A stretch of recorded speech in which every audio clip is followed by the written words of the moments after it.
चलिए माननीय ओम प्रकाश भारती जी गमछा देनी, हजारों रुपया पुरस्कार देनी, हार्दिक स्वागत अभिनंदन, महादेव से निवेदन शुभकामना करती। और तो नहीं करे मैं टेबल डाली महाराज मीट खोलिए कर तनी मदद करी रहुआ, हमार बड़ भाई न है रहुआ, हमार सब है, सब धन संपत्ति गहना गुड़िया सब है हमार। भोरे हमने के संग चल चले अब भाई है तो चलना जाए। अब तनी वो दरबार में चली जा यहाँ गैला समंगल के बारी सुना बिघ्न कला सुला आयुष्मान भव। बैठी ए खूब राजा बन के राज करी बैठी। ओ देवता की यहाँ चले के बा, यहाँ गैला समंगली के बारी सुना बिघ्न कला सुला। देव बेटे महादेव महामुहिम महाधीश जगरक महादेव को हरियाला। अगर शिव नहीं होते तो सृष्टि नहीं बचता। इसलिए लिखा जाता है सत्यम शिवम सुंदरम, जहाँ सत्य है वहीं पर शिव है, और जहाँ शिव है वही सुंदर है। शिव ही जीव है और जीव ही शिव है। वही बाबा के बबुआ के हमने उतार दी। धन है महादेव, धन है, धन है महादेव। ऐसा के परिवारों बका ऐसा तो देवता में सबसे लम्हर परिवार कन्हैया के बा। ए जेकरा दरबार में आइल बानी सबसे लम्हर परिवार इनकर हो। अगर इनकर जनगणना परिवार के करे लगल जाओ तो नीतीश कुमार के खोपड़िए खराब हो जाए।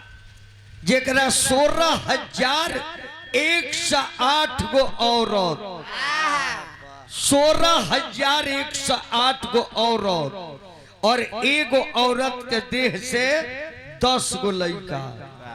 अब जोड़ी कितना बा उनका रजिस्टर में खत्म हो जाए। लेकिन सबसे शिष्टाचार के परिवार महादेव को हो।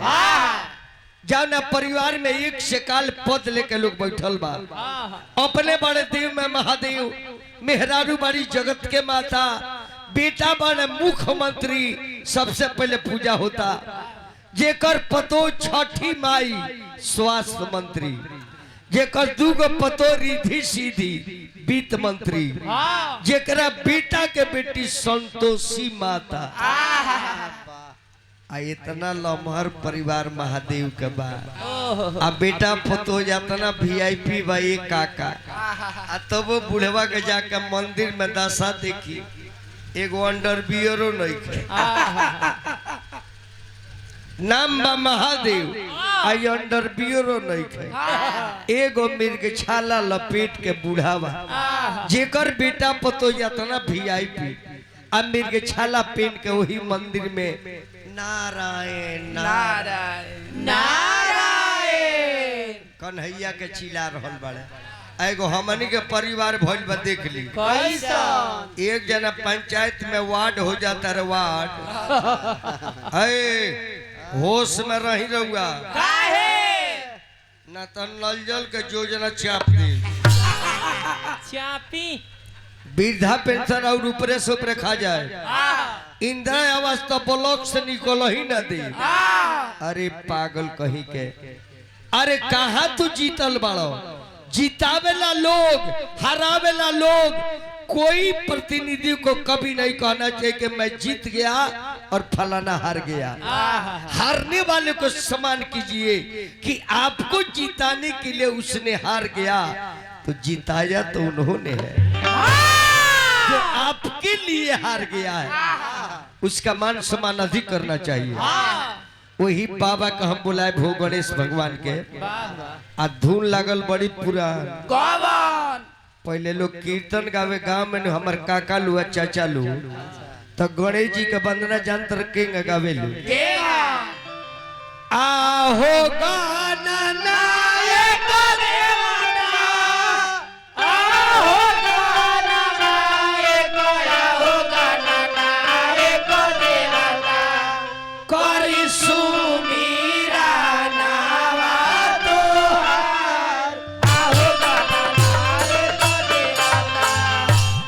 पहले हमन के पूर्वज लो यह गावे करी सुमिरानमा तोहार आहो गण नायक देवता आ इतना निमन धुन के जब नौका भइले हास त गणनायक के सुढ़िया में रोसरी बांध के आ टोचन क के धुन कहाँ ले गइले सन देखी जौन इतना निमन जगह पर रहे एकरे के कहाँ ले गइले सन आहो नाना दो के भैया आहो नाना दो के आहो नाना दो के भैया देहिया पर डाल दर गइया आहो नाना दो के भैया ताई रुपया का बारिश कइल भगवान से निवेदन करब रउआ परिवार में साल भर मंगल होके राउर बाल बच्चा माई बाप भाई परिवार गांव जवान सबे बन रहो यह रुपया का बारिश भादो वाले के सावन आ गई यही धुन पर बाबा जी का हम बुलाए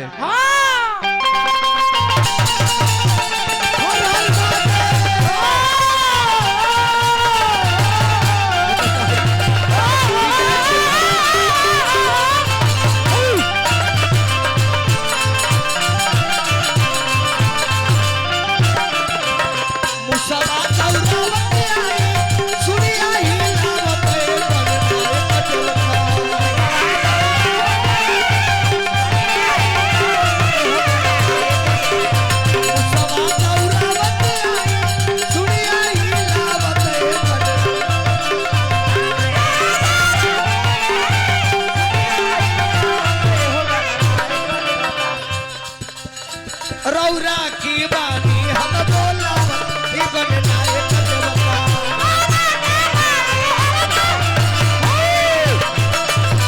रौरा की बानी हम बोला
अभी हमारा भैया के तरफ से लाखों लाख रुपया का पुरस्कार और सोनहो से हमारा मंटू साहू जी वहाँ के भी 2-4 हजार रुपया लुटा के चल गए साहू जी के स्वागत अभिनंदन बंदन करता नहीं जितना बिहार में साहू जी लो बा उस सबे हमार आदर्श काहे कि साहे जी का हम चेला हई जेकरा के गौतम गुप्ता एंड गौतम तूफान कहल जाला ऐसे साहू जी लो से तो पुरस्कार हम लेवे के ना चाहिए अरे तो रख ली भोरे हमरो से ले लेम साहू जी ले सब पुरस्कार लेवे के ना चाहिए लेकिन रात गुने ले लेनी है दिन रही तो हम ना लेती तो दे दी हमरा के काहे के तारे के दे दी सवेरे ले ले गुरु घराना के पैसा गिरी जी ना पचाइए तू पचा जीबो काहे ना आई बड़ा हौदुल्ला हमारे सो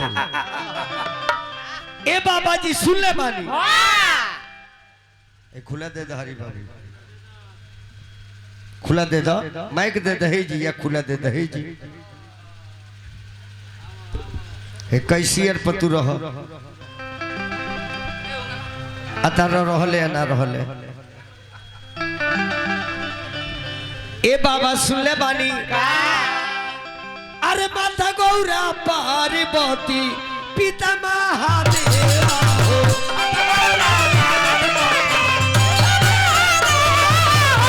लडुआ के भोग लागे संत कर सेवा हो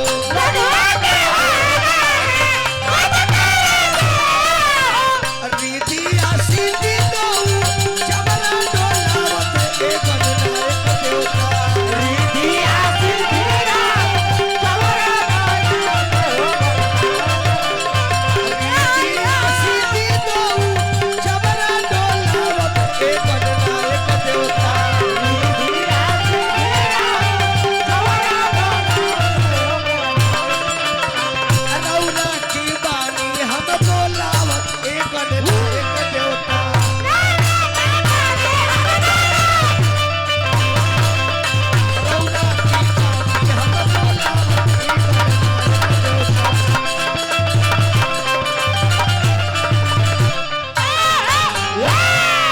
प्रेम से बोलिए मंगल मूर्ति श्री गणेश भगवान की।